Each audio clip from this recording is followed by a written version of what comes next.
ZBA meeting to order. Everybody want to stand for the Pledge of Allegiance? I pledge allegiance to the flag of the United States of America and to the republic for which it stands, one nation, under God, indivisible, with liberty and justice for all. Roll call. Sheehan, Stahl, absent. Milky, Here? Warner, Here. Tyson, Here. Hunter here. And that is where we're at. Okay. Okay, with that roll call, I'll bring up Liz to make the full board. So if you care to come up, Liz, get you right in. I feel on like this. the music should play or something. Yeah.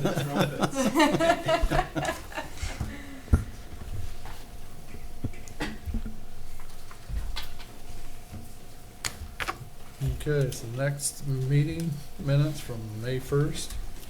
Anybody got any questions or comments? Questions? Quick. Corrections? Excuse me. It was a record meeting. Yeah. I had no corrections. I would actually make a motion to approve the meeting minutes as presented. Support. Those in favor? Aye. Aye. Aye. Opposed? Minutes approved.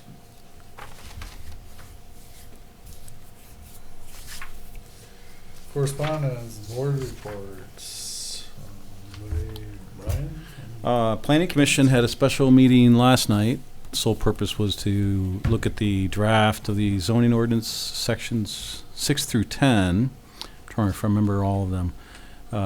Primarily having to do with special land uses, wind, solar. Trying to think what else was in there. We didn't get through all of it. We got 3 hours, just over 3 hours, and we got through 3/4 of the first section, section 6.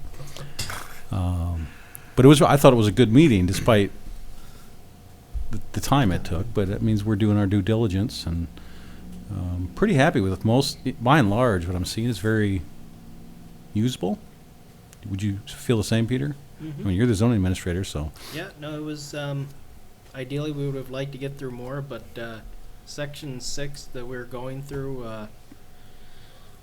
it was probably almost the same size as the first 5 sections we went through at the first meeting. So it's probably going to be the largest section in the ordinance.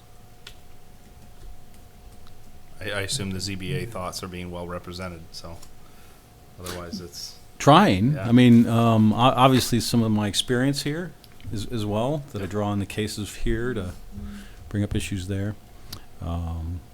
Again, we'll have the opportunity, this board, to go through that, so. Yep. Very good. Okay. 'Cause I certainly don't feel like I can speak for all the members, and your experience as well. Right. Right.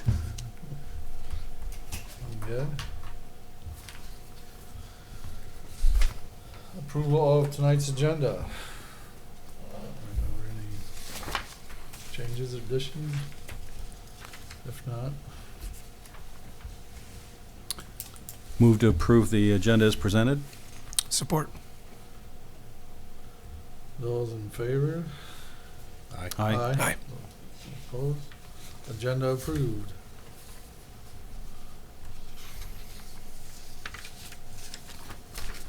Okay, at this time I'll open up to public comment and anything not on the agenda. If anybody cares to speak, step up to the podium, state your name and address.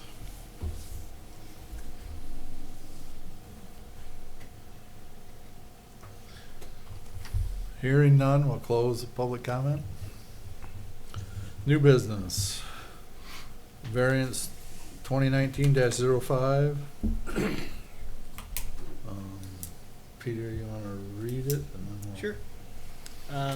So I can give an introduction, and then we'll read the notice, and we can open up the public hearing. An introduction of what Variance 2019-05 is before us. It is a variance from Section 8.1.f. The applicant is specifically seeking an 18-inch variance for accessory building height located at 767 South Doe Trail. Currently, an accessory building, if you refer to Section 8.1f, maximum of 1 detached accessory building not more than 12 feet or 1 story in height may be permitted in the R1, R2A, R2B, and R3 districts.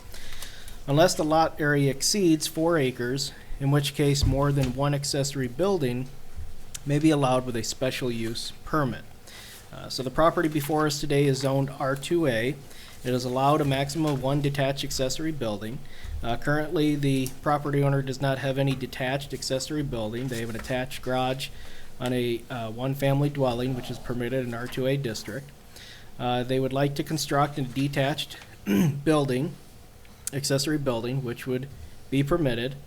The height of the building is proposed to be 18 inches over, so it's about 13 and a half feet. The maximum is 1 story or 12 feet. Just to give everybody an idea of how that height is measured, our current ordinance states building height of section 3.15, the vertical distance measured from the mean elevation of the finished grade line of the ground at the front of the building to the highest point of the roof for flat roofs, to the deck line of mansard roofs, and the mean height level between eaves and ridge for gable, hip, and gambrel roofs. The roof proposed is the third of those, and so therefore we calculate the height is the mean height level between eaves and ridge. That has been calculated at 13 and a half feet, and so the applicant is seeking an 18-inch variance request. Basically, a variance 18 inches above what is allowed, permitted. The reason for the request, the applicant would like to build an accessory building that, in their view, better fits the characteristics of the neighborhood. Their building would closely resemble a neighboring accessory building. The applicant is here tonight. They will have a chance to speak before you, the board, and you are free to ask any questions of the applicant that you'd like following the public hearing. So that's the introduction. I'll read the notice for the public hearing, and then the chair can open it up for any kind of comment from the public. I would note, applicant, at that time, you're not, don't feel that you have to speak during the public hearing. The public hearing is for anybody else who wants to speak. Each applicant will get their own time to speak. So the notice in the paper, public hearing held Wednesday, June 5th, 2019. At Union Township Hall, 2010 South Lincoln Road, Mount Pleasant, Michigan, before the Union Township Zoning Board of Appeals for the purpose of hearing any interested person in the following request for a variance from sections 8.1F. Accessory building's height is required by Union Township Zoning Ordinance 91-5 amended. Requested by Steve Razorek, a variance for section 8.1F, accessory building's height. Property located at 767 South Doe Trail. All right, thank you, Peter. All right, this time I'll open up public comment on the variance. Anybody so cares to speak, step to the podium, state your name and address. Sure. Paul Rogers, 806 South Oak Trail, just across the street. I was just curious for the reason of the additional height needed, I guess, why 12 foot is not good enough. Okay, well, when the applicant maybe explains that afterwards.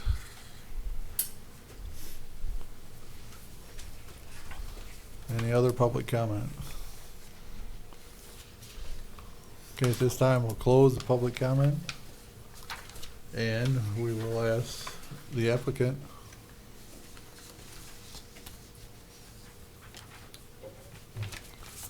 Step forward and state your request, Steve.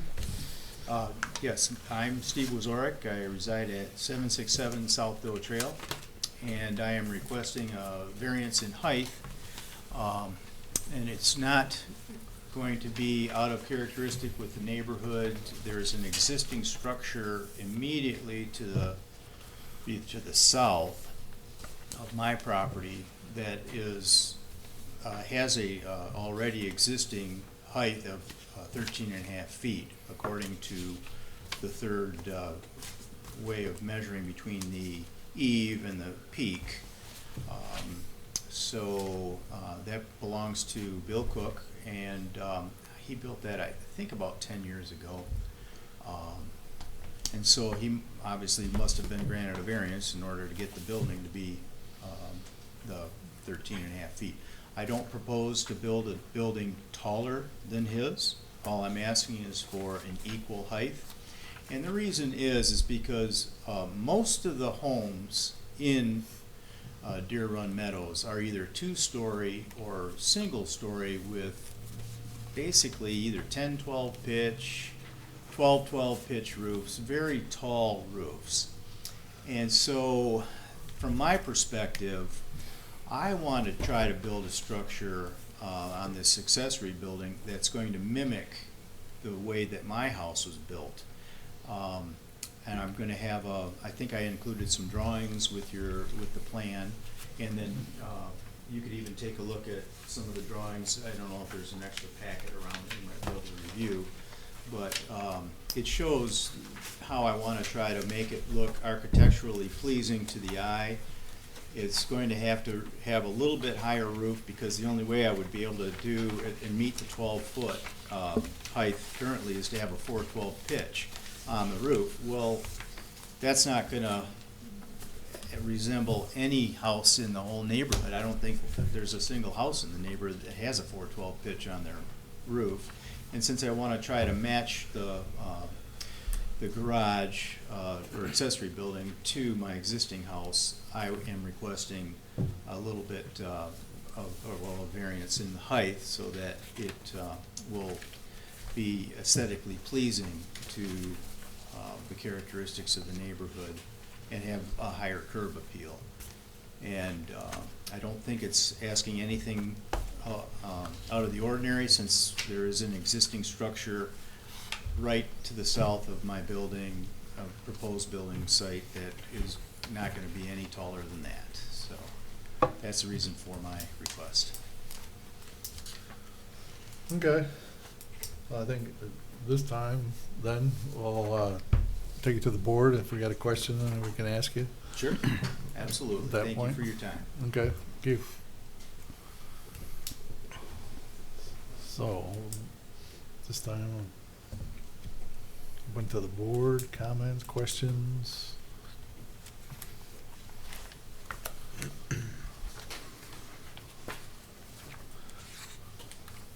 My initial response is, I think the proposed building looks very nice and would be in keeping with everything there.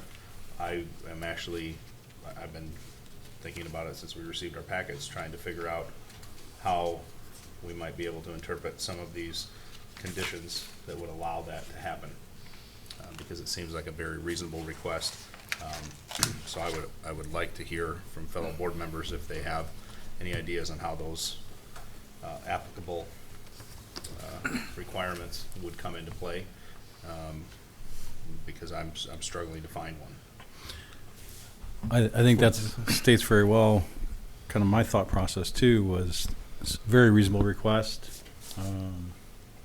but as always we have to be able to show either special circumstances or something special in the property, whatever that, and we have our 5 items that we have to identify why that's okay. And I've had the same struggles, so I don't have answer for that either. It's, Go ahead, Tim. well, I was gonna say, it's no worse impact than what is in the neighborhood, yeah, as far as the actual request. No, I think, from that, excuse me, I don't want to be the stork bringing bad baby news, but, you've got that E that's completely irrelevant to it, even though that building structure to the south is exactly there. We can't really even take that into account. So it wipes out one of our criteria kind of right out the gate. And, I don't think that this is in any way unreasonable. But I've been mulling it over, and I can't find a way to jam it into, the square peg into a round hole on this. Can I ask the applicant a question? Yes. I actually do have a couple questions. First of all, the precedence has been set already by my neighbor. So I'm only asking for equal treatment. And I don't know whether there's any way that we can go back in to see how, did he request a variance to build that? In other words, it's there. And I'm just asking for equal treatment under the codes. Yeah. And I'm not trying to do anything out of the ordinary with as what already exists in the neighborhood. And I guess I have to ask you, you were saying, Jake, that you couldn't take the fact that my neighbor's got a structure that is not any taller, or I wouldn't want to build any taller than his structure, but you guys can't take that into consideration with the characteristics of the neighborhood? No. No, No, we we can't cannot. use any kind of precedence. Each is on an individual basis, and it actually states in our wording for what we have to consider that we cannot consider another existing structure that is out of compliance or anything, or you've gotten a variance when we're talking about applying it to a new structure.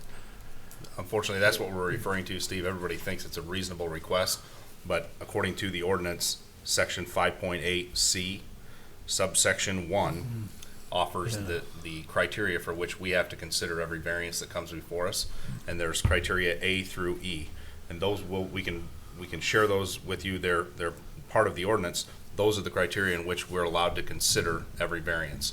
And to respond to your question specifically, E, no non-conforming use of neighboring lands, structures, or buildings in the same zoning district, and no permitted use of land, structures, or buildings in the other zoning districts shall be considered grounds for the issuance of a variance. So it's just a blanket, you guys, because it what exists. kind Well, of they're criteria each are you gonna individual. use? We have 5 sections in section 5, but each variance request is on its own. We only can look at the variance request as it is, and we can't compare it to anybody else, any other existing structure, any other request. We look individually at the variance when it's brought before us. And one of the criteria is, I mean, we can't consider, even though there's one right next door, we can't consider another one. Well, that doesn't sound For right. the grounds to just give you a variance. It's not right, and it's one of the things that's being addressed in the review of the new ordinance through the planning commission process. So it hamstrings us on a lot of cases, not just yours. Well, but sometimes this happens because of somebody's grandfathered in on an Correct. old ordinance or lack of ordinance, and therefore is a non-conforming use or setback or whatever it is. And so you can't use a non-conforming as a reason to allow something to be non-conforming. I mean, so there are a lot of cases where this would make sense to apply, right? So because we've heard from Andy, Jake, Brian have talked. I just wanted to give you guys, refer to my memo. In my memo, I gave you guys the recommendation, accessory building height has become a concern that the PC is considering in the zoning ordinance update. A non-conforming structure in the same zoning district is not considered grounds for the issuance of a variance. I would recommend denial of the variance request. And so if the reasoning that you'd use is, well, a neighbor has a non-conforming structure, whether it's in the same zoning district or not, I should, get a variance, then we can't officially grant a variance based on that. And so that's why I've made the recommendation. There is the 5 criteria, A, B, C, D, and E. As we go through those, there may be one that we find where it could be, it would work. I can let you know as far as the Planning Commission, the idea of accessory buildings was taken into account. It was brought to our consultant's attention. Although we didn't get a chance to review that section of the ordinance, one of the 5 sections we were hoping to get through last night talked about accessory buildings. One of the ideas proposed in the new ordinance, and of course this is a very early draft, it talked about a maximum height of 1 story or 14 feet. And so the concern has been heard by both the Planning Commission and our consultant. Now, whether that actually ends up becoming, final in the new ordinance or not, and of course we can't grant a variance based on, it's going to be 14 one day, so why not just let you have it? So as we go through the 5 criteria, like I said, we may discover one E doesn't work, but it could be a thing where, the applicant may, if the variance is denied, left with two options. Either one, if they want to build now, they have to abide by the ordinance, or they could build later under a new ordinance to where maybe the height limitation would be raised. So I just want to, that's kind of the two expectations I think we can come from, is either we're going to have to find a reason A through D because E doesn't work, or, that we don't have a lot of ability to grant it. So do you, just to clarify, you just need one of the criteria to be able to match that you can agree with that to grant a variance, or more than one of the criteria? You said E doesn't work, so there's A, B, C, and D. Yep. And Yes, so for example, one of the criteria is that special conditions and circumstances do not result from the actions of the applicant. And if we found that you were hamstringed because of actions that weren't pertaining to you, maybe natural contours of the land or something, that we might be able to go, oh, well, in this case, this lot is very unique, and so we'd be willing to grant a variance based on that special condition. So that would be one item that we would say that gives us the latitude. That's where Peter talks Yeah. about, maybe we work through these other ones, maybe can, maybe we can't, Okay. if we so find a reason, so. Question, Tim. Andy? Steve, are there restrictions and guidelines to the structures that are built inside the development? Not to my knowledge. Okay. If there were a criteria that were Plat- specific to the development restrictions, that's indicated that buildings had to meet a certain criteria in order to be part of that association, that's what I was curious to know if anything like that existed. I didn't actually read the subdivision, what do they call it, restrictions or whatever, on that. Regulations, And, but I would think just, I'll tell you, in today's time, I mean, this law, I don't know how old this ordinance is right now, but it just seems like in today's day and age, with everybody building structures, that their main houses are pretty tall, very tall. And to have I could put a 412 pitch on that and make it look pretty dopey, if that's what the neighborhood wants, if that's what you want me to try to build, that I could do it. But I'm just saying it would be probably more advantageous to the township because it would fit in better with what exists in that subdivision if I were allowed the variance. So I guess just. But that's what things we kinda gotta work through on our criteria, where we have to follow, we can't just say, yeah, it looks good. So we have That's to up to follow. you guys. Well, Yeah, now, I mean, That's can what- we do that? Can we go through I had those? some questions. Yeah. Yeah, so I mean, that's what That's why we're I gonna asked do, is Steve we're to gonna do work that. through these. Yeah, let Brian get his questions Yeah. out, and then we can go through them. So Yeah. the dimensions of the structure is 40 by 32 feet. Can you describe why he chose that? well, I wanted to have a structure large enough for me to have a little workshop in it. I want to try to work by work I mean just hobbyist. I'm retiring and Congratulations. thank you. And I'm divesting myself of some property, and I'm in the process of trying to work it out to where I won't have my shop down on Lincoln Road and M20 anymore. So what that means is I'd still like to make some projects here and there, and this would be more advantageous. The restrictions, I've met all the setbacks. I own 3.5 or 3.7 acres out there.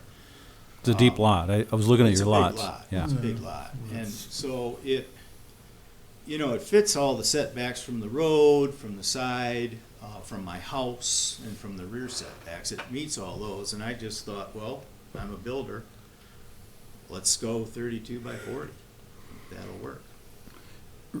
I asked that for a couple of reasons. We have had a similar application before us where the building was so large that the pitch ended up exceeding the limits. And all I can guess is from those that wrote the original ordinance that's in front of us, that they used that total height to help limit total size of an accessory building, right? Because by limiting height, you're limiting how wide a building can be.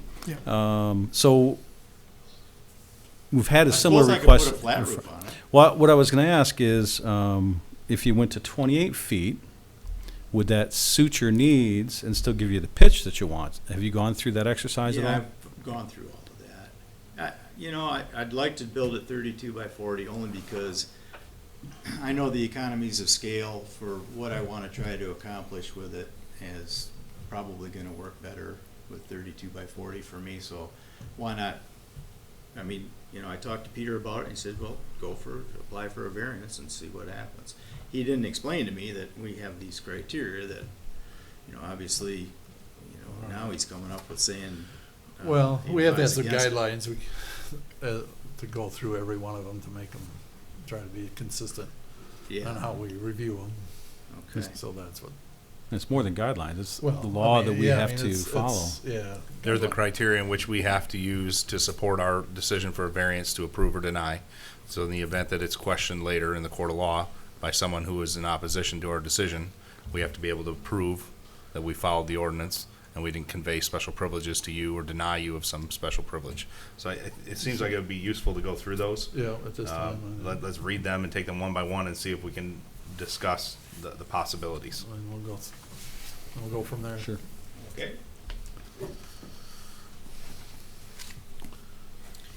Okay. that's all. So the section 5.8C 1A through E.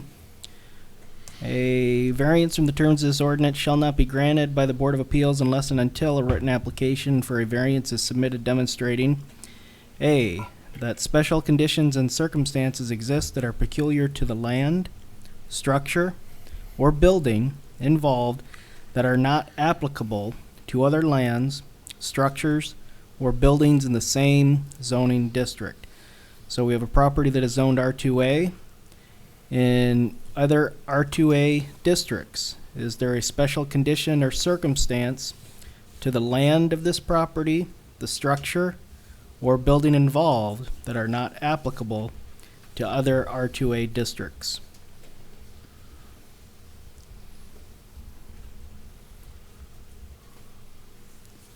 Well, stated earlier, I couldn't see any.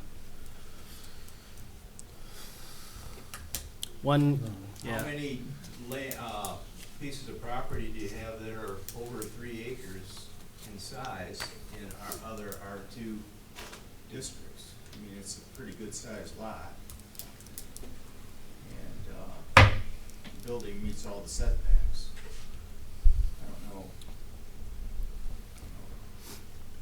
if that makes a difference or not, but something to consider.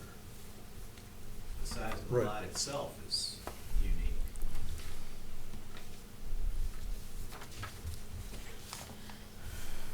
Okay.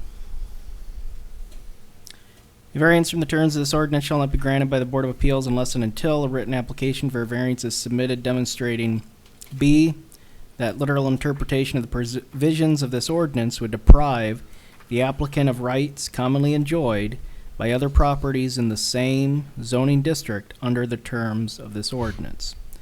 So would the rights by the applicant commonly enjoyed by other properties in an R2A district, would they be deprived if we were to take a literal interpretation of the provisions of this ordinance? That was the one that I was most closely interested in.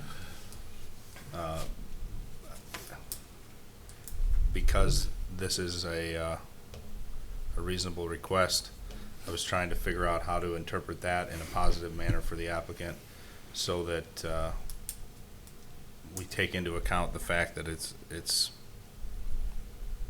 already exists everywhere else, but we're not allowed to do that, right? So that's what negates it. So Right, it's, you can't- it is depriving them something that's commonly enjoyed, but it's by what we could assume to be a non-conforming, or perhaps we don't have the facts on that existing building. It could have been non-permitted, it could have been grandfathered, there's any number of reasons why it exists, but the bottom line is we can't take that into account. Yeah, and Right. one is not an example of commonly enjoyed, right? Correct. Right. Because Say nowhere one. else in the R2A is anyone else allowed to do this. We're not specifically excluding it for this one applicant. Well, how many people have the building that's that size already and that are enjoying that? There's only one that I can think of, and he's right next door. So you would be denying me. Well, but we can't consider it an existing structure. Well, the two don't make any sense. In one side, it says you can take, you can. Well, if we're not restricting you, yeah. Yeah, the difference here is, this is commonly enjoyed by other properties versus you can't use single instances to Correct. make your argument. Correct. One single instance doesn't constitute approval of another. Yeah. A variance in the terms of this ordinance shall not be granted by the Board of Appeals unless and until a written application for a variance is submitted demonstrating, C, that the special conditions and circumstances do not result from the actions of the applicant. This is why I was curious to know if there were specific criteria that had design Homeowners. requirements in the association that would perhaps lend itself to the reason why the building had to be built.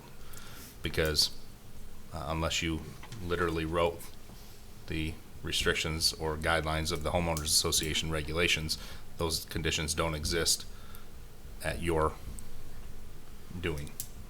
So that would be a reason. But Yeah, without we that could- information, Yeah. we would only be able to table it until that information was able to be determined. A question, just real quick for the applicant. Is there a design review committee or a board of the HOA that you're aware of there? Okay. Because then, I mean, there might be some, I would assume in the master deed, there's some restrictions and requirements for building within the homeowners association there, for the master deed of that homeowners association. And that may be something that would help to give you some leverage point on this particular item. Might be some architectural restrictions or requirements you'd have to meet. I'd have to do research on that. Yeah, you could look up the plat and see what's attached to it. But I think, if something were like pitch were a requirement, then you'd have to say, then you need to shorten the width, right? In that case? Or we could interpret it that the special conditions of the property in that subdivision are in conflict with the ordinance, but they don't exist because of the actions of the applicant. That would be how I would look at Right, that. and I can, Because this is a reasonable request, I'd be willing to have that discussion. Right. Yeah. But Yeah. but without the information, it's unfortunately nothing we can use to make a decision on tonight. Okay. A variance from the terms of this ordinance shall not be granted by the Board of Appeals unless and until a written application for a variance is submitted demonstrating, D, that granting the variance requested will not confer on the applicant any special privilege that is denied by this ordinance to other lands, structures, or buildings in the same zoning district.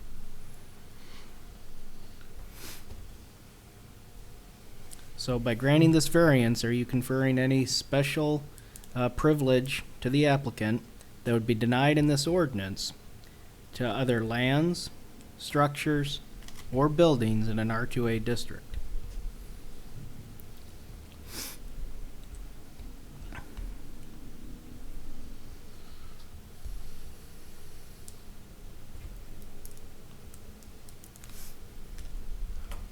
It seems very straightforward. Yeah. Unfortunately, it doesn't help. Yeah. Yeah. no, And so looks like the E doesn't help. Yeah, the last item, I'll just read it as we go through it. A variance in the terms of this ordinance shall not be granted by the Board of Appeals unless and until a written application for a variance is submitted demonstrating, E, no nonconforming use of neighboring lands, structures, or buildings in the same zoning district, and no permitted use of lands, structures, or buildings in other zoning districts shall be considered grounds for the issuance of a variance. The second part of that, we didn't For anybody who's wondering, that's as if you were to say, well, you know, across the street, the property's zoned R2B and it's allowed in R2B, so therefore, why can't I have it? You can't use that example as a grounds for issuance of a variance.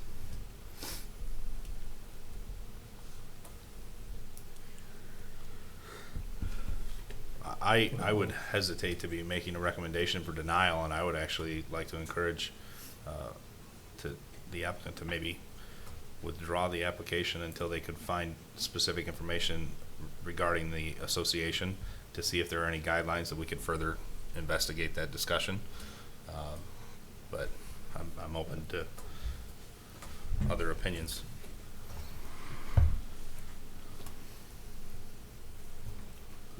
And as Peter mentioned, it could be withdrawn and wait until a potential new ordinance comes out. Yeah. Unfortunately, that doesn't Next help. building season. That doesn't Yeah. help. Yeah. It might not be very soon, yeah.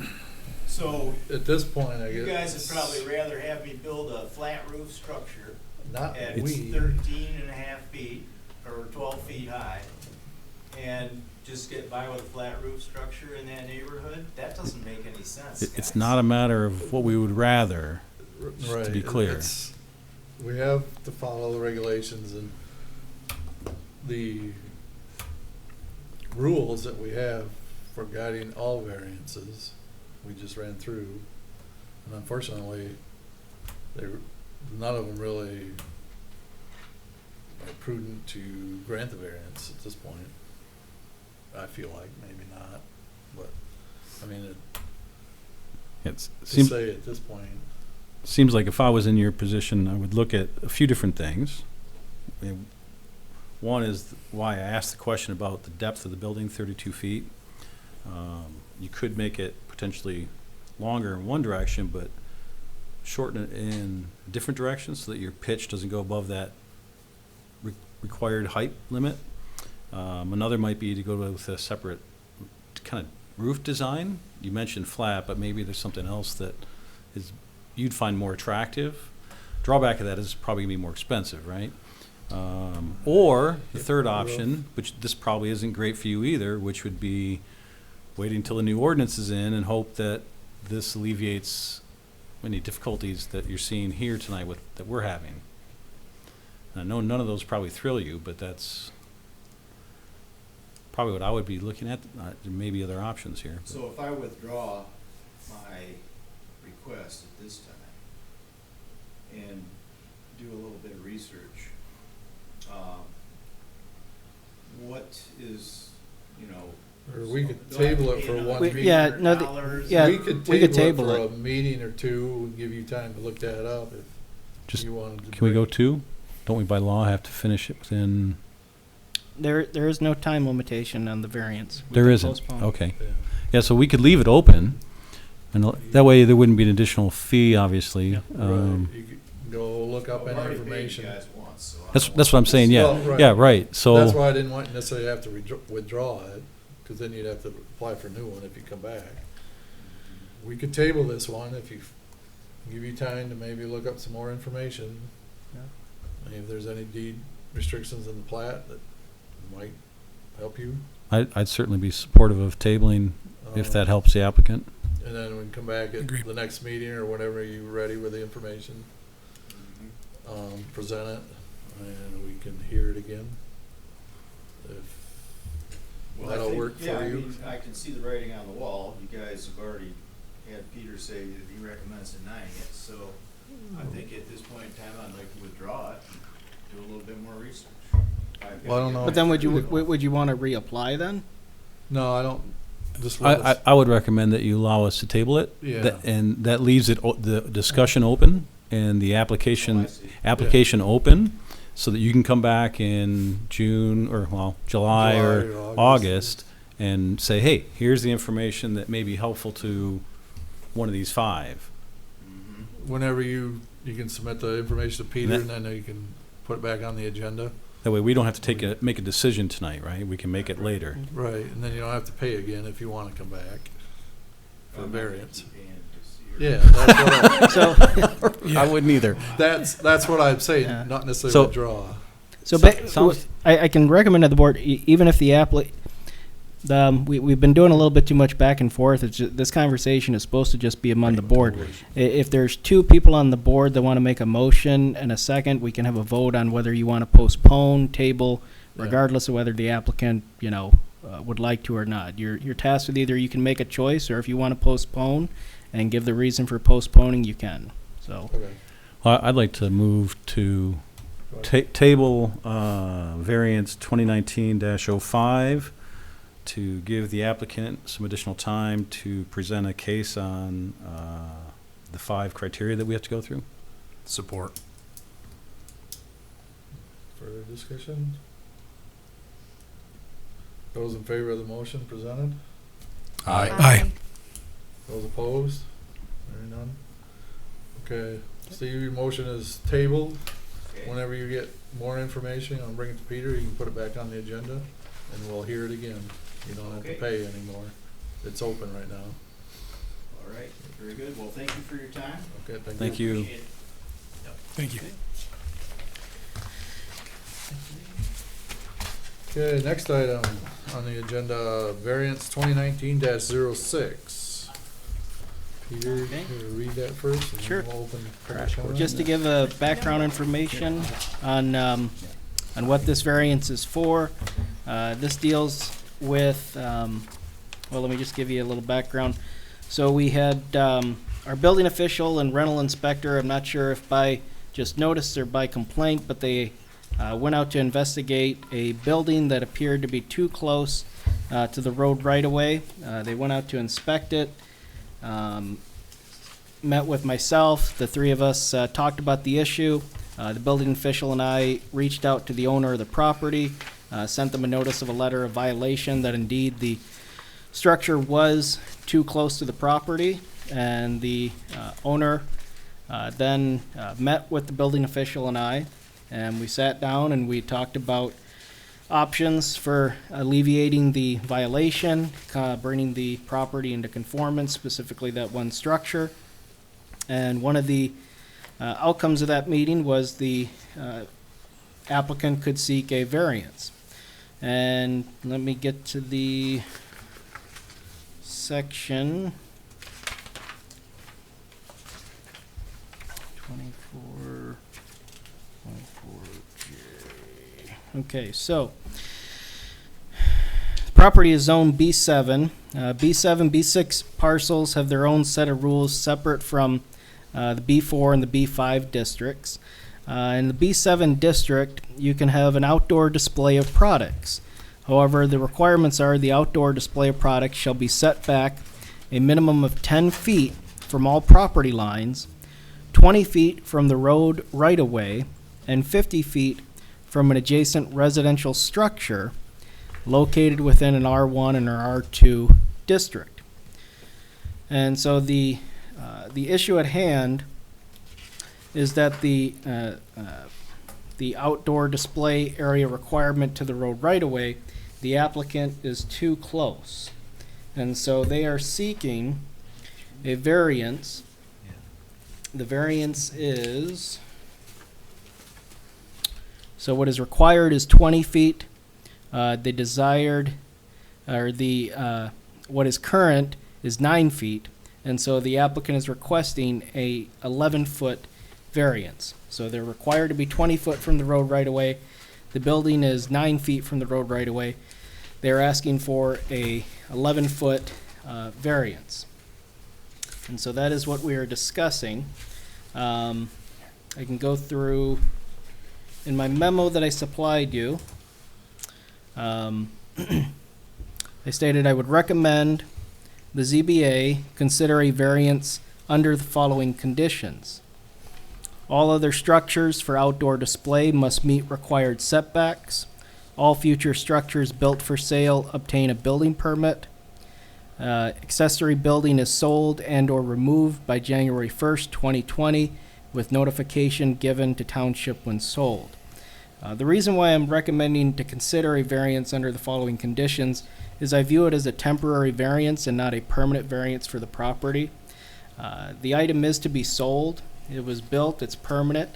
The other option, which could be enforced, is the applicant would be forced to remove the existing built structure and place it back 11 feet further, and then it would be in compliance.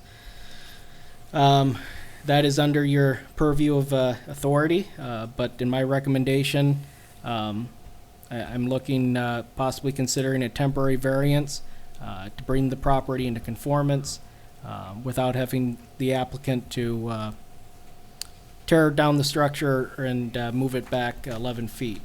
But that's my recommendation. We'll be going through the criteria.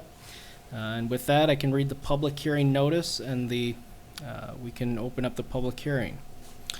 Notice is hereby given that a public hearing will be held on Wednesday, June 5th, 2019 at 7 o'clock p.m. Union Township Hall, located at 2010 South Lincoln Road, Mount Pleasant, Michigan, before the Union Township Zoning Board of Appeals for the purpose of hearing any interested persons in the following request for a variance from sections 24.4J, outdoor display products as required by Union Township Zoning Ordinance 1991-5 as amended. Requested by M5 Holdings LLC, a variance from section 24.4J, outdoor display products. Property located at 5172 East Pickard Road. Okay, so at this time, I'll open up public comment for the variance. Anybody care to comment? Step forward to the podium, state your name and address.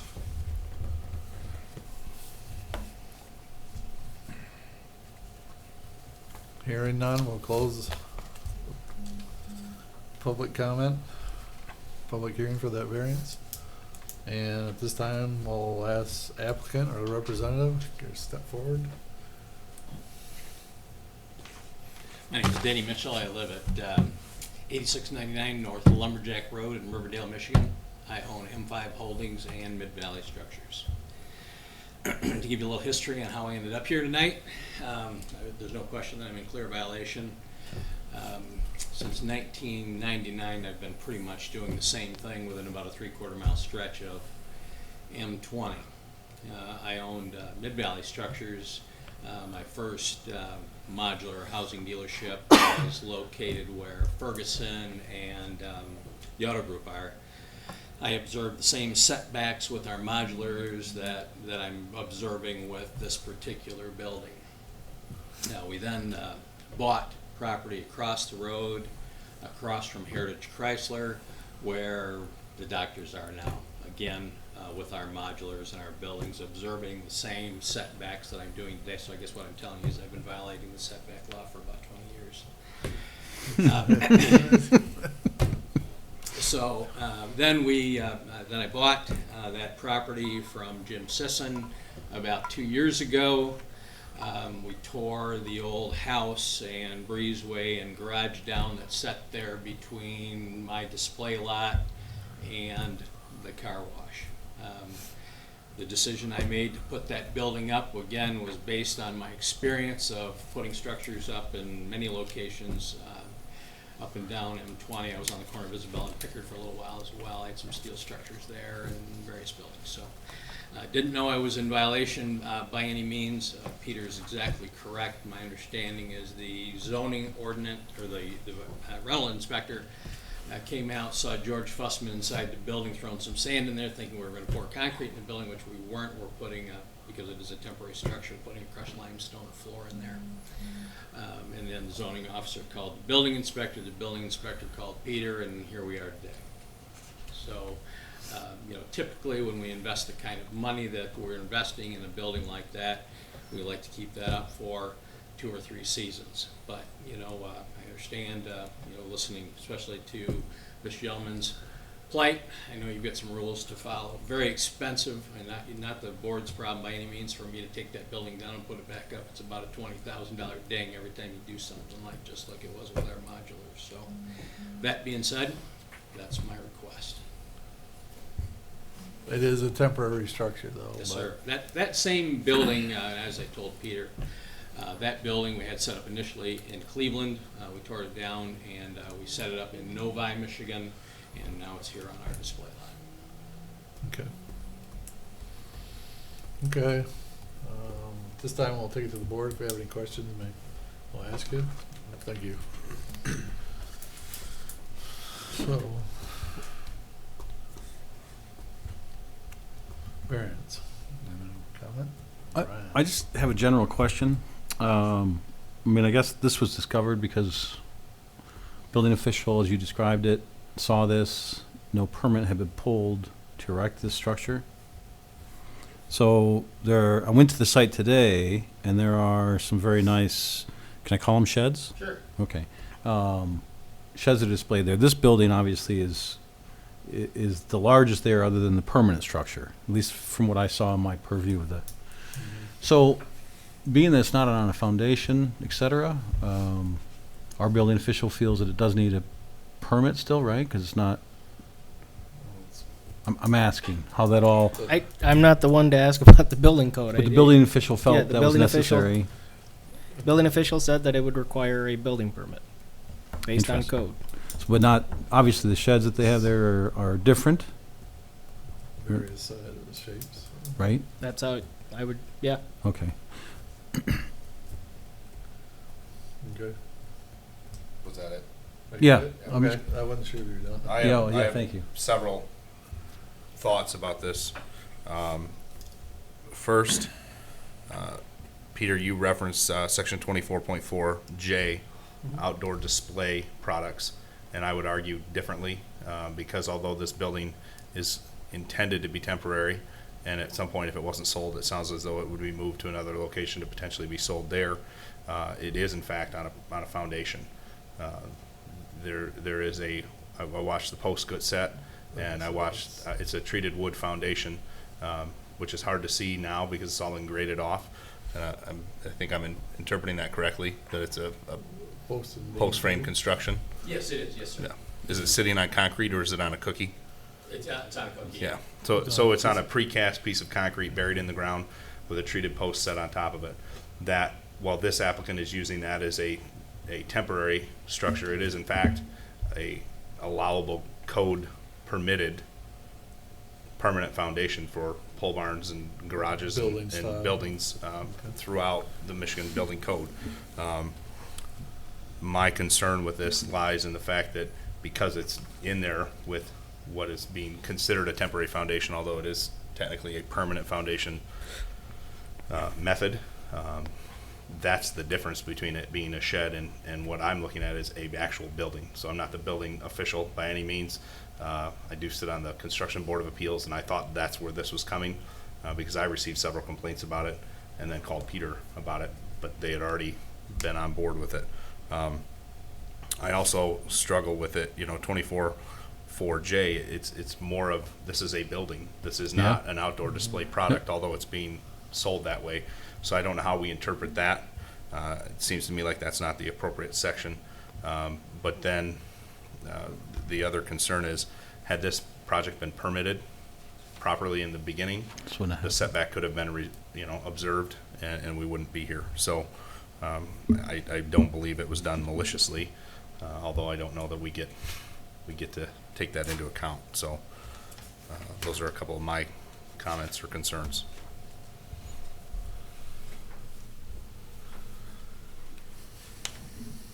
I did go take pictures today, if you haven't seen it, Jake. It's a great looking building. Yeah, it is. I've seen her. One of the questions that I had kind of mulling these things over, I had a couple. Is a temporary variance, is that something we're going to be able to put into the criteria that we have in front of us? I guess it would be like any other variance, just with conditions onto it. Restriction. And is this kind of almost spot zoning in this particular instance? And that would be my major concern there, would be, is this something, it's a unique situation just because of it's a display unit, and it is meant to be removed and sold, but it's not easy to do that. So it's not a simple situation of just move it back, the 11 feet and we're good. You could, but at great expense and, those things. But the spot zoning thing would concern me because I don't know if there's another instance where this is going to come into play, for me personally. Looking at the area and looking at the other structures and the other businesses that are doing and operating within that zoning district.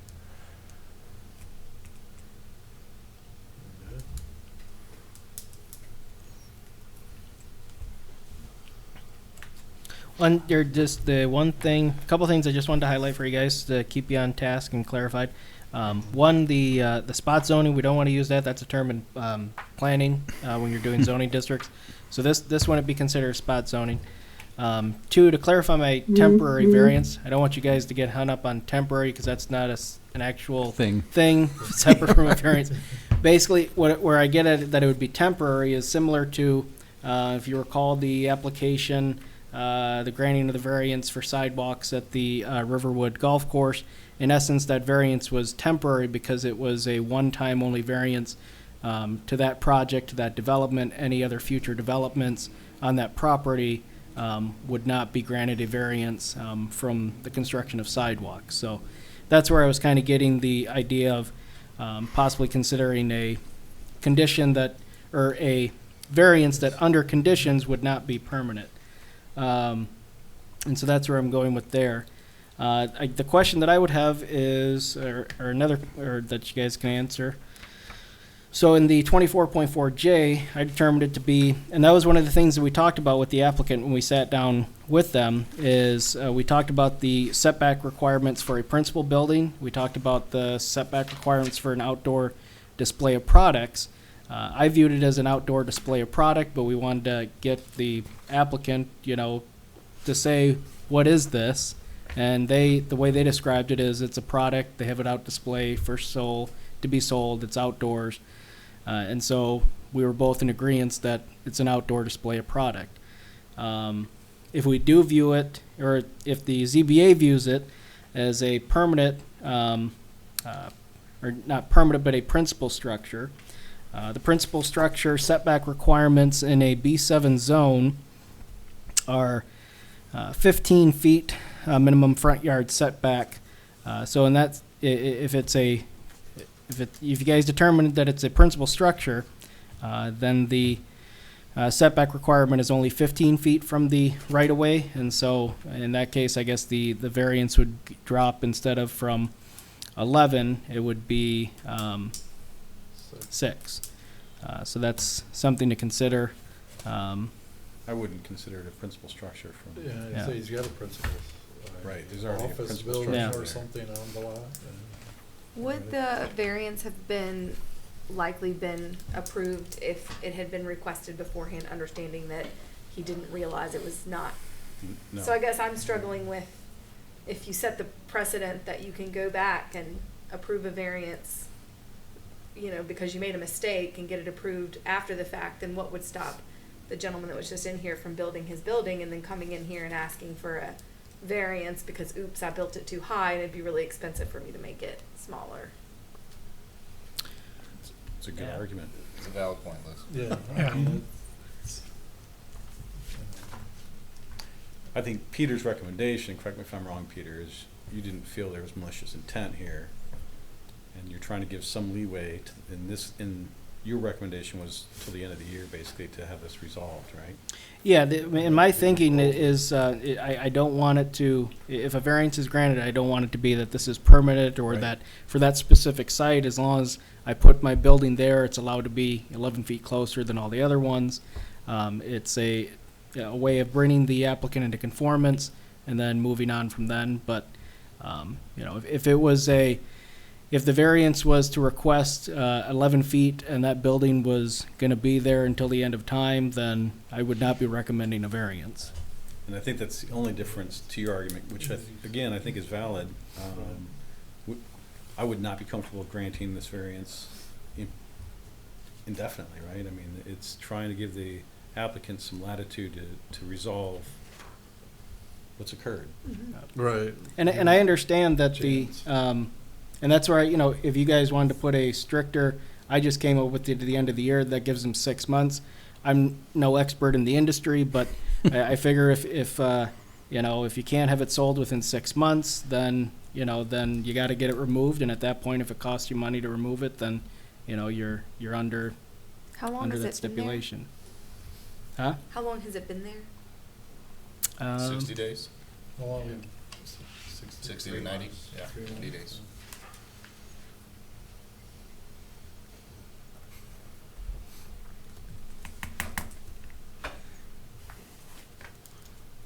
So, So I think it Could was, look at one of its conditions. I was just gonna say, I think it was you, Andy, that said, how do the conditions apply to this? Because regardless of anything, Favorability or not, we still have to meet the conditions. right? Mhm. Yep. So we can go through, unless anybody has other questions for myself or clarification or the applicant, we can go through section 5.8. Okay. Go through. Yep. A variance from the terms of this ordinance shall not be granted by the Board of Appeals unless and until a written application for a variance is submitted demonstrating A, that special conditions and circumstances existed or peculiar to the land, structure, or building involved that are not applicable to other lands, structures, or buildings in the same zoning district. So thinking of B7 districts, is there a special condition or circumstance that exists that's peculiar to the land that these structures are on, the structure or the building itself that are involved, that are not applicable to other lands, structures, or buildings in the same zoning district? Go ahead. So I have a thought about this, that my initial instinct is to deny the application, and impose a condition that it be removed within 6 months. That's where my initial response is, because it was put in without a permit, and because we don't want to make precedents for approving things after the fact. At the same token, I can see that there are special circumstances or conditions that exist to this because it is in fact intended to be display. And it is intended to be sold and not left there permanently. That, I think, is quite possibly the literal definition of a special circumstance. While using a method that could be construed as a permanent foundation, the building is in fact not intended to stay there. So I think either this argument for special circumstances or a motion for denial with a condition of the denial. Are we allowed to condition denials?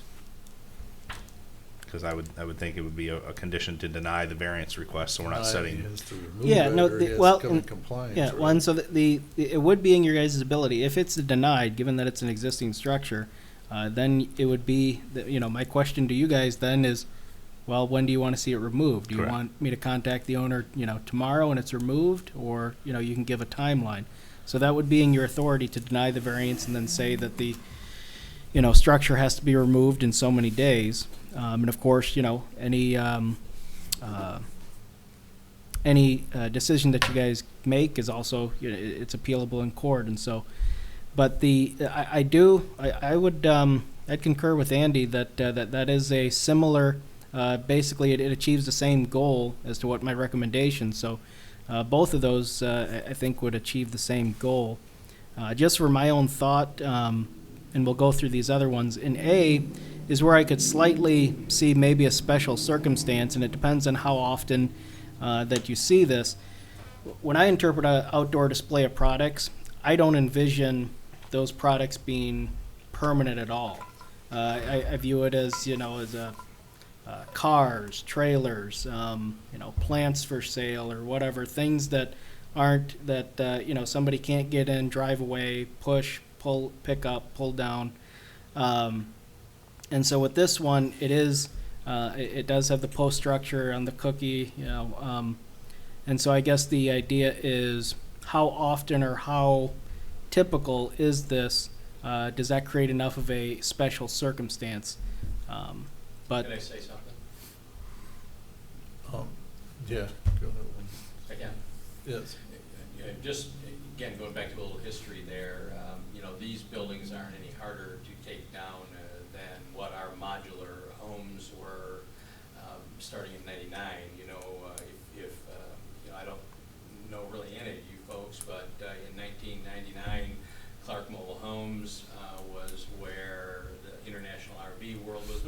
4 modular housing dealerships in this section that we're talking about right there.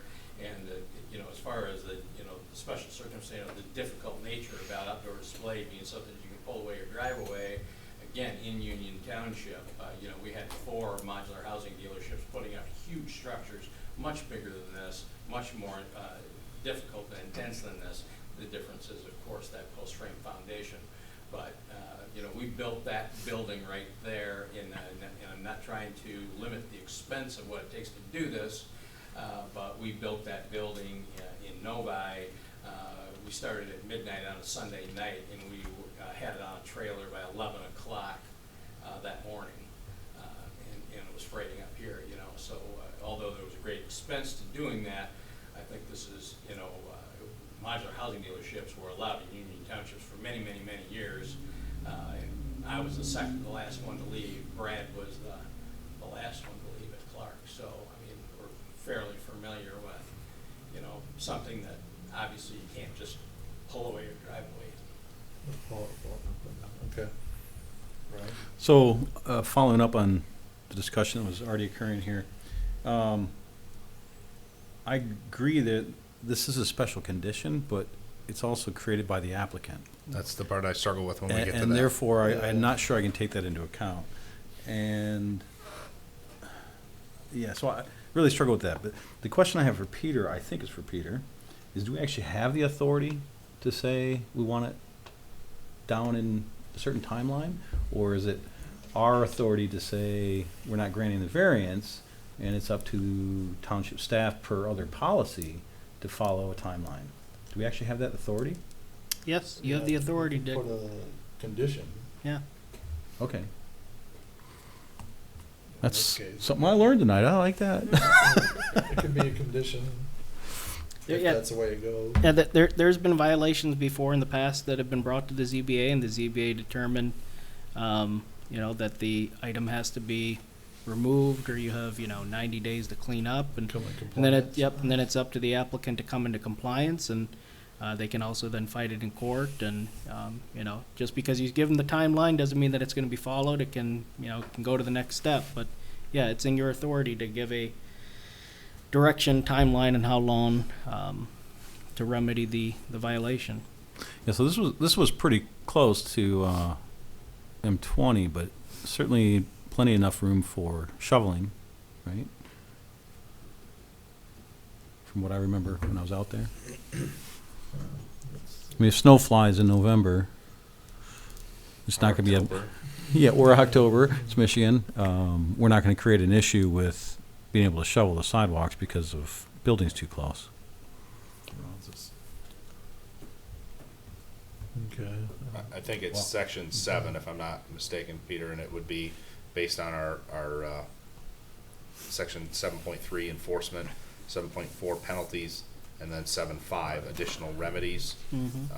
My inclination at this point, unless someone else had other opinion, would be to make a motion to deny the request for variance based on section 7.5 additional remedies. In addition to the above remedies, the township board or zoning official may institute appropriate action or proceedings to prevent any erection, construction, alteration, repair, maintenance, or use of any building or premises without constituting a violation of the provisions of this ordinance, to restrain, correct, or abate such violation, to prevent any unlawful act, business activity, or any other use in or about such premises in a period of, I'm open to thoughts here, but my initial response would be 180 days. Seeming to be reasonable to try and get through the building season would be my intent. But because these special conditions exist because of the applicant's actions, which I think is at C? Yeah, I'm down in 7 now, Yeah. not up in 5. I apologize. Yep. Yes. 5. Yeah. 5.8 C Yeah. 1 C. Yeah. And I Because think regardless what we do here, we should go through all 5 of those. okay, Yeah. And so for the record, we, Absolutely. So we went through, we discussed A, special conditions and circumstances. and I A, have to, for the record, I guess, I have to say that there aren't. I mean, there may be special conditions, but it's created by the applicant and therefore not relevant. yep, So cancels it out. A. Correct.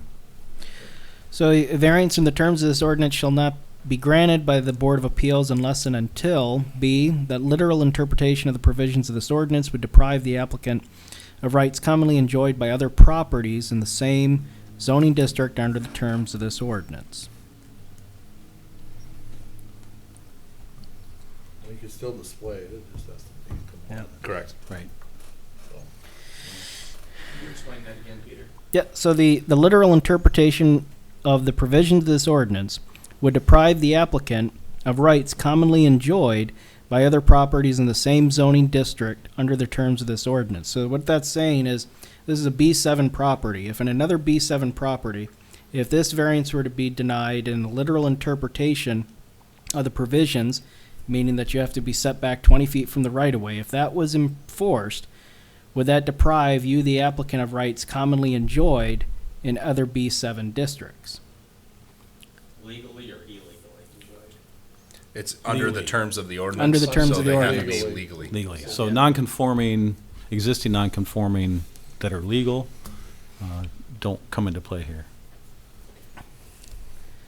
So then we have a variance in the terms of this ordinance shall not be granted by the Board of Appeals unless and until C, that the special conditions and circumstances do not result from the actions of the applicant. And so as discussed in A asks you to cite any special conditions or circumstances.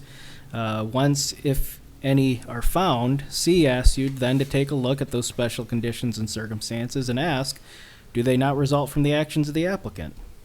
And that has been answered. A variance from the terms of this ordinance shall not be granted by the Board of Appeals unless and until that granting the variance requested will not confer on the applicant any special privilege that is denied by this ordinance to other lands, structures, or buildings in the same zoning district. What is that saying?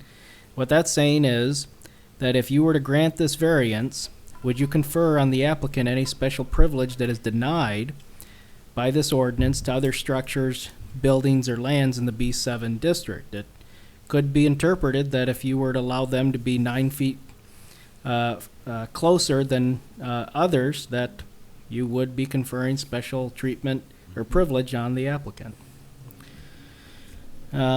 E, a variance from the terms of this ordinance shall not be granted by the Board of Appeals unless and until no non-conforming use of neighboring land, structures, or buildings in the same zoning district, so that's mentioning non-conforming in the same district, and no permitted use of land, structures, or buildings in the other zoning districts shall be considered grounds for issuance. The second part of that again is saying that if it's allowed in another district, permitted, you cannot use that as an issuance for being granted a variance for in your district. So, for example, if it's allowed in a B4, why can't I have it in a B7? That can't be grounds for issuance of a variance. That's why, yeah. One reason you have zoning. So again, I'm going to put up my motion unless there's further discussion. Regarding variance 2019-06, I would make a motion that we deny this variance based on two criteria. Denied based on section 5.8C, subsection 1C, that the special conditions and circumstances that exist here are in fact due to the actions of the applicant. Furthermore, I'd like to clarify a time for removal or compliance based on section 7.5 additional remedies, that the applicant come into compliance with the ordinance by means of either moving the structure back or off the property based on section 7.5 within 180 days, giving them 6 months to comply.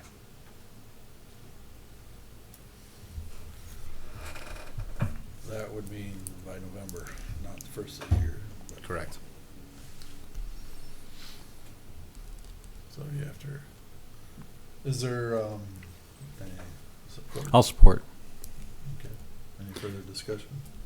I have a question. So Peter, with the 30-day delay that occurs on our rulings, does that put that then in effect 180 days after the 130? Well, and so what the rule is, unless you guys do it by a signed resolution by the chair, the rule in the state law is any decision is not final until 21 days after minutes have been approved. And so we will approve minutes come sometime in July, and we're discussing on when maybe we'll change that. But once those minutes are approved, you have a 21-day appeal period. Following that, the decision is then final. So you do bring up a good point. The intent from the motion made in the second is that 180 days, are you saying that would be started from June 5th or from the decision that it is final, or when the Or- decision is final? Right, or 14 days after we 21 approve the 21 minutes. 21 days So after might the I approval. suggest an amendment to that rather than 180 days, that we actually put a date?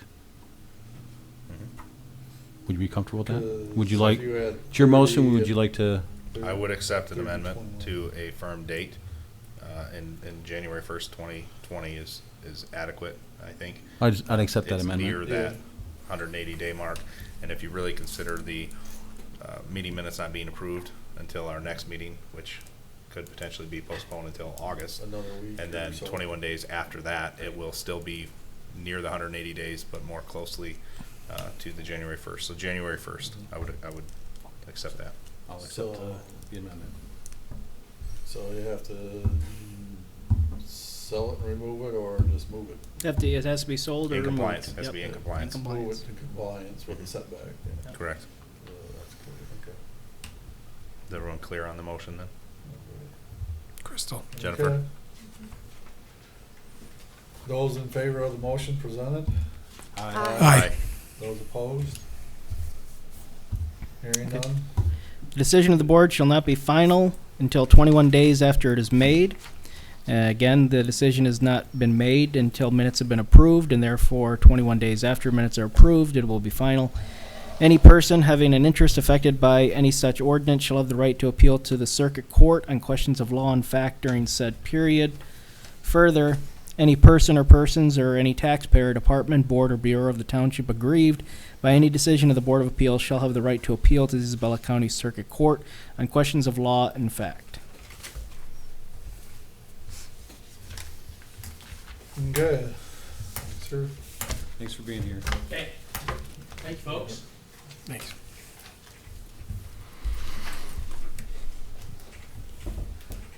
okay, next on the agenda, the scheduled meeting is July 3rd next month for the ZBA, which is Wednesday the 4th. Do we want to meet that day, or do we want to change it? Are you bringing fireworks?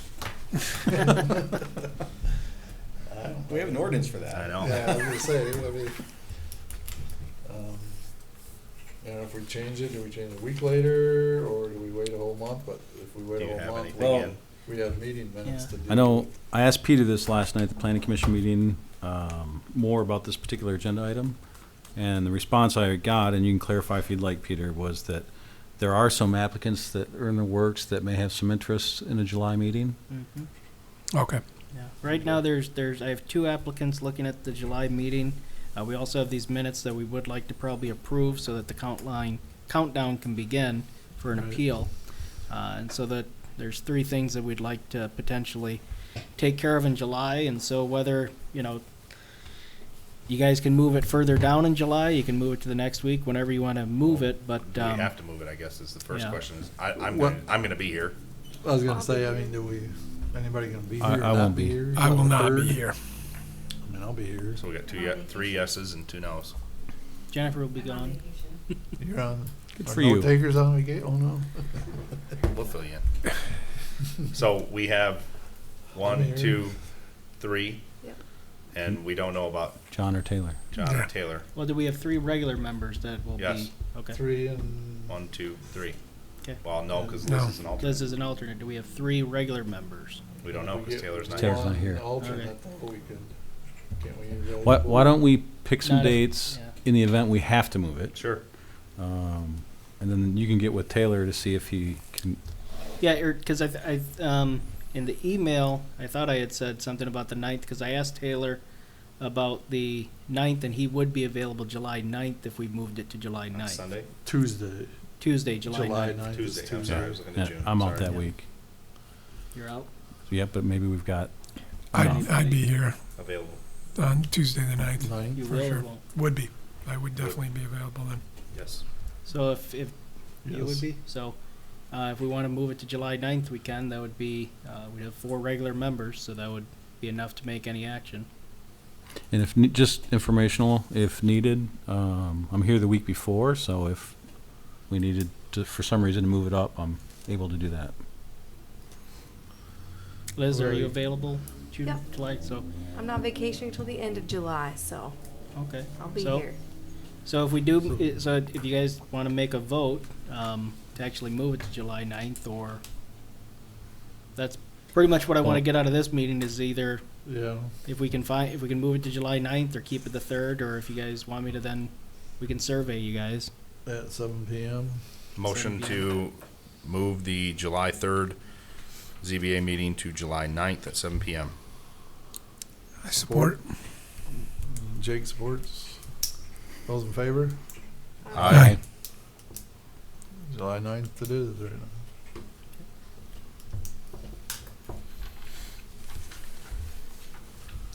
Any other business, Peter? Nope, no other business. Can I make a comment? Yes. I just want to say welcome. Oh, thank you. I'm so excited. What a fun crowd. So if you didn't pick up on it already, this is final board comment at the end. I'll wait. Okay, all right. I didn't So- see it on the first I page. wondered, well, you're gonna Yeah, get we out of gotta- order here. Yeah, I was going through the agenda. I got excited. Sorry. So at this time, I'll open up extended public comment. Anybody care to make comments, step forward to the podium, state your name and address? Hearing none, close the public comment. Final board comments. Brian. Welcome. Oh, thanks. Have a little deja vu. Yeah. So if you didn't pick up on it already, probably This is the Bible. Well, Yes. this is the Bible, and probably the most common thing that we deal with is variances, and you saw the section that we will Yes. always refer to. Yeah. And then text interpretations, which are unique in their own right, but Yeah. Do you have a packet for Liz? I have Liz, one of are you- these at home. I You do. do, I just- just okay. didn't grab it Yeah. before I Yeah. came. you'll So- get so you want to bring it. and- I downloaded mine off the website because I prefer to use Oh, my that's a good idea. tablet, but it is what we have to rely on, Yeah. so Yeah. definitely gotta have it. Keeps us in order. Along those We look at lines, everyone the same. Andy, that was a brilliant piece of ZBAing earlier with the denials, because Liz brought up a very good point.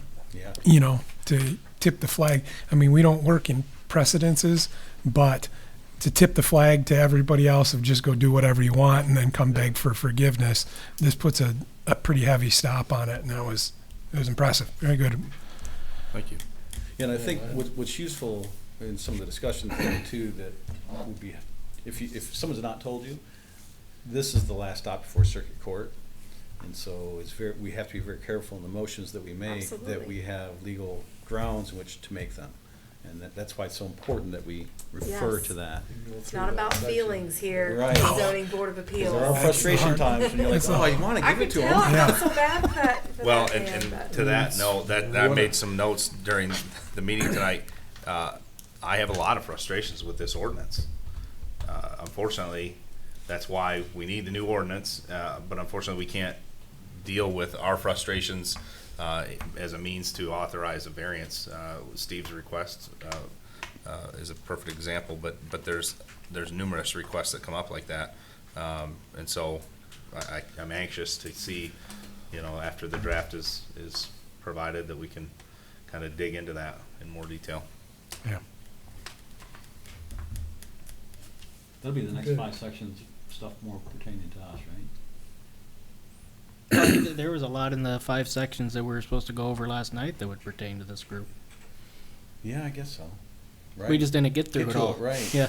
Would it be possible for you to share that portion of the? Yeah, the one thing I've kind of done is I've hesitated on sharing any of these rough drafts with anyone outside of the planning commission because they're just specified for the planning commission. They're just drafts. Yeah, once we get through, the way we're working on it is we're trying to do it break it up. There's 15 sections proposed in the new zoning ordinance. We're attempting to break it into 3 parts, 5 sections each. Some of those parts are larger than others because some sections are larger than others. The idea is to go through those parts one at a time, and then we would go through then a sum of all those parts at a meeting, and then that would actually begin to be the actual first draft that we'd want to review among all the boards. Okay. And so, yeah, Can't there's wait. a few revisions. We Closer to it. I think the goal is that the planning commission, when they bring the ZBA and everyone that was at that kickoff meeting, I think they'd like to present you a pretty good draft. They don't want to give you, at least that's my thinking, that a draft that immediately you can just list off 101, you know. So, Which is what the planning commission is doing, going Yeah. through You guys are Yeah. section by section and going, okay, hopefully. let's change this, let's, Yeah. why is it set to You're trying to- 50 feet, why shouldn't it be 100? You're trying to address issues right Yeah. at that point through the planning commission. My biggest fear in the process is, it's easy to fix what's there, it's really hard to fix what isn't there. And But- that's the hardest part, is finding what's missing, right? From my, If you got everything covered, so to speak. and we've had Right. we've had new things proposed that aren't in this Right. current ordinance. Enforcement will be a critical part of that. we didn't get to that yet. And But that it's- we, have because we draft. lack some of that here, the ability, we have the ability to impose conditions or restrictions and enforcement. Penalties. But for a long time, that's been lacking Well, throughout the it's township. in our ordinance now, it's just Mhm. not implemented. Correct. Okay, without further ado, adjourn, 8:27.